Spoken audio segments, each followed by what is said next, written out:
Assalamualaikum warahmatullahi wabarakatuh. Salam sejahtera untuk kita semua. Kami dari kelompok 9 ingin mempresentasikan materi hari ini mengenai hubungan manusia dan iklan.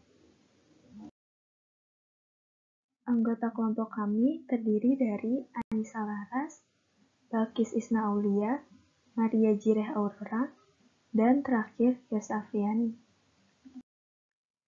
Pasal 28 Pertanggungjawaban. Iklan dan pernyataan publik yang dimaksud dalam pasal ini dapat berhubungan dengan jasa, produk, atau publikasi profesional psikolog dan atau ilmuwan psikologi di bidang psikologi. Mencakup iklan yang dibayar atau tidak dibayar, brosur, barang cetakan, daftar direktori, resum pribadi, wawancara atau komentar yang dimuat dalam media, pernyataan dalam buku, hasil seminar, lokakarya, pertemuan ilmiah, kuliah, presentasi lisan di depan publik, dan materi-materi lain yang diterbitkan. 1.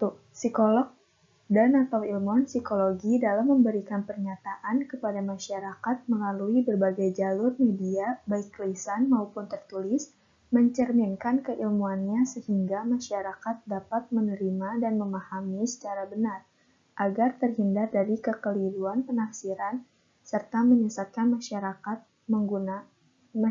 pengguna jasa dan atau praktik psikologi. Pernyataan tersebut harus disampaikan dengan yang pertama ada bijaksana, jujur, teliti, hati-hati, dan lebih mendasarkan pada kepentingan umum daripada pribadi atau golongan. Lalu yang kedua, berpedoman pada dasar ilmiah dan disesuaikan dengan bidang keahlian atau kewenangan selama tidak bertentangan dengan kode etik psikologi.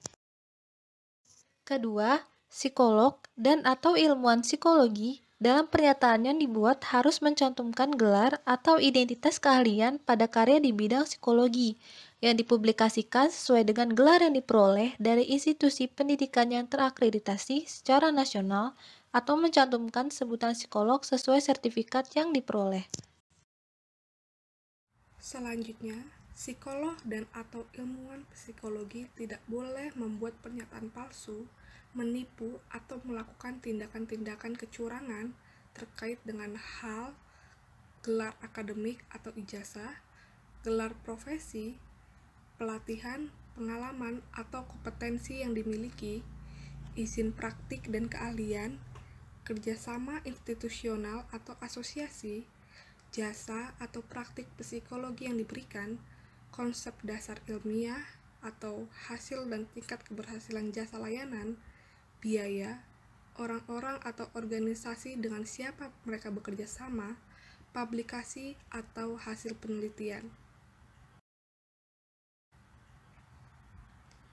Dalam pasal 29 yang berisi keterlibatan pihak lain terkait pernyataan publik, ada 3 ketentuan.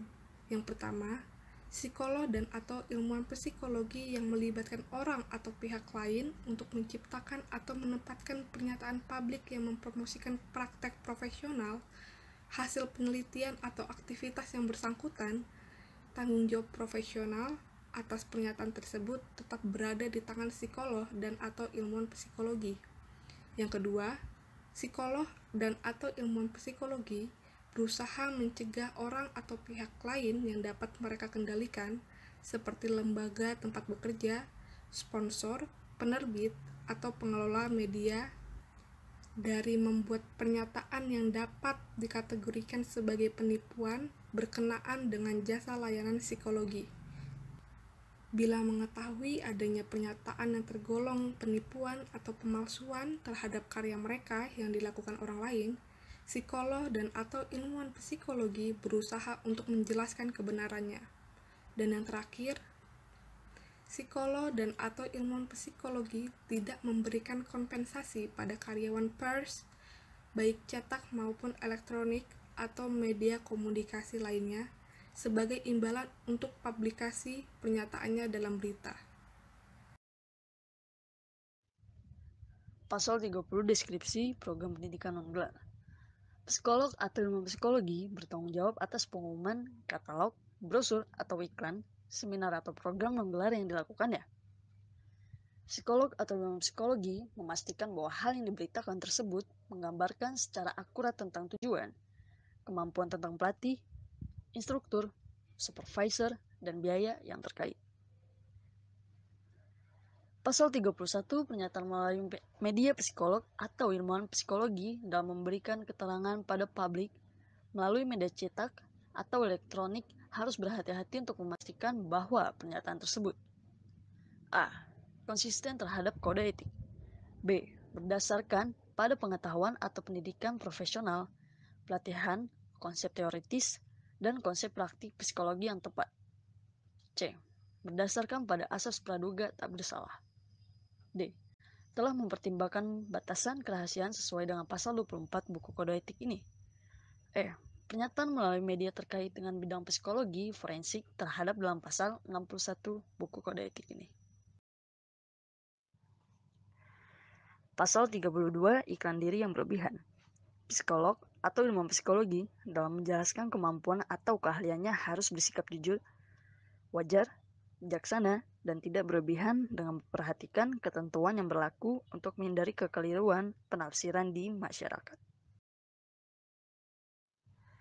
Baik, kami rasa cukup untuk presentasi kami hari ini. Jika ada salah dan kurang, kami mohon maaf. Semoga ilmunya dapat bermanfaat untuk kita semua. Terima kasih. Wassalamualaikum warahmatullahi wabarakatuh.